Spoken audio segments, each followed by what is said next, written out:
Bonjour à tous, aujourd'hui on va se plonger dans la vie d'une figure dont le nom à lui seul résonne à travers les siècles. Un nom qui est devenu un symbole de justice et de sacrifice. Mais cette histoire, elle ne commence pas par une fin tragique, bien au contraire. Elle commence par une naissance bénie qui a vraiment marqué son époque. C'est le récit de l'imam Hussein. Pour comprendre l'imam Hussein, il faut d'abord regarder d'où il vient. Sa lignée est exceptionnelle. Il est le fils de l'imam Ali et de Fatima Zahra, la fille chérie du prophète Mohammed. Il incarne donc cette continuité directe de la lignée prophétique. Son grand-père lui a d'ailleurs donné un titre, Seyyid Shabab al-Jannah, ce qui signifie « le maître des jeunes du paradis ». C'est un honneur absolument immense. Alors on imagine bien que sa naissance a été un moment de joie intense, pas seulement pour sa famille, mais pour toute la communauté musulmane de l'époque.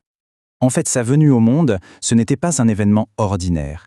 On l'a décrit comme une lumière spirituelle, un moment de grande bénédiction. Voyons un peu plus en détail ce qui a rendu cette naissance si spéciale. Il y a 3 éléments clés à retenir autour de sa naissance. D'abord, la date, le 3 Sha'aban de l'an 4 de l'Hégire. On dit que ce jour-là, une lumière divine a illuminé Médine. Ensuite, le lieu, la maison de ses parents, un endroit si saint qu'on l'appelait la maison de la révélation. Et enfin, l'accueil. Le prophète lui-même a pris son petit-fils dans ses bras avec un amour immense, reconnaissant dès le premier instant son statut tout à fait exceptionnel. Mais un destin aussi grand, ça se fonde sur un caractère hors du commun. Alors, quelles étaient ces vertus qui ont défini l'imam Hussein et qui l'ont préparé à son rôle? Ce ne sont pas juste des traits de personnalité, non, ce sont vraiment les piliers de tout son héritage. Dès son plus jeune âge, l'imam Hussein était connu pour avoir une compréhension spirituelle vraiment exceptionnelle. Sa connaissance du Coran, sa sagesse, tout ça dépassait de loin ce qu'on attendait d'un enfant de son âge. Ça le préparait déjà à devenir un guide. Et puis, il y avait sa générosité, légendaire. On raconte qu'il portait lui-même, la nuit, des sacs de nourriture aux familles dans le besoin, juste pour ne pas être reconnu. Il incarnait cette compassion prophétique, se souciant non seulement du bien-être matériel des gens, mais aussi de leur dignité. Et bien sûr, son courage. Un courage inébranlable face à l'injustice, un refus absolu de se plier à la tyrannie. Ces qualités sont devenues les symboles éternels de sa résistance. C'est ce courage, visible très tôt, qui définira le moment le plus critique de toute sa vie. Enfin, sa piété. Elle était profonde, authentique. Ses longues prières la nuit, sa proximité avec Allah, tout ça témoignait d'une spiritualité vraiment intense. C'était là, la source de sa force intérieure et de sa conviction inébranlable. Toutes ces vertus personnelles l'ont tout naturellement mené à jouer un rôle public crucial. Il n'était pas seulement un homme pieux dans son coin, non, il était un gardien actif, un défenseur des valeurs authentiques de l'islam face à la corruption qui menaçait de s'installer. Et cette parole, elle illustre sa pensée de manière éclatante. C'est un appel universel à la dignité humaine. Il s'adresse à tout le monde, croyant ou non, en disant que la liberté face à l'oppression, c'est une valeur fondamentale.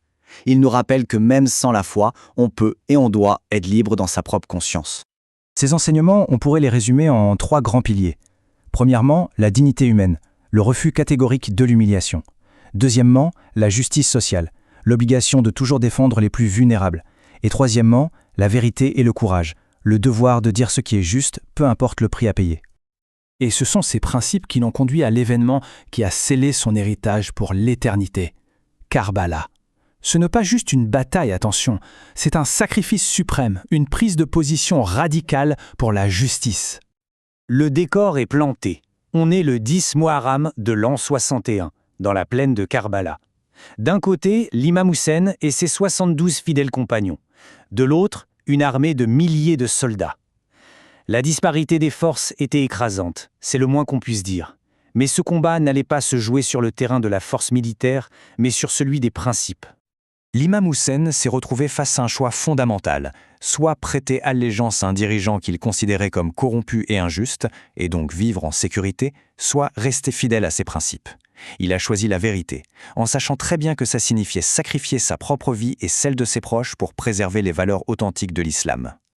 La mort de l'imam Hussein à Karbala n'était donc pas une fin. En réalité, c'était un commencement. Son sacrifice a laissé un héritage spirituel inestimable, qui continue d'inspirer des millions de personnes à travers le monde. Il faut s'arrêter une seconde là-dessus. Plus de 1400 ans ont passé, et pourtant son message de dignité, de justice, de résistance à l'oppression il reste d'une pertinence incroyable. Il transcende les cultures, les époques. Il est devenu une source d'inspiration universelle. Et il n'était pas seul. Ce chiffre, 72, il représente ses compagnons. Des hommes, des femmes qui ont fait preuve d'une fidélité absolue en choisissant de mourir à ses côtés pour une cause juste. Leur histoire de loyauté est complètement indissociable de la sienne. 100%.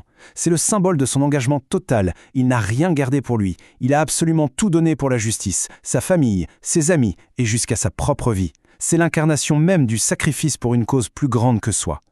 Et cet héritage, il est bien vivant aujourd'hui. Il ne se limite pas à un simple souvenir historique, loin de là. Il se traduit par des actions très concrètes, des actes de charité en son nom pour aider les plus démunis, et des rassemblements spirituels où son histoire est racontée. Non pas pour se lamenter, mais pour inspirer un engagement renouvelé envers la justice et la compassion. Finalement, l'histoire de l'imam Hussein, de sa naissance bénie à son sacrifice ultime, est bien plus qu'un récit. C'est une source de guidance intemporelle. Et cette invocation, elle résume parfaitement son héritage, celui d'une lumière qui continue, encore aujourd'hui, de guider l'humanité vers la vérité et la justice. Et ça nous laisse avec une question, comment des principes aussi anciens peuvent-ils nous éclairer face aux défis de notre monde moderne ?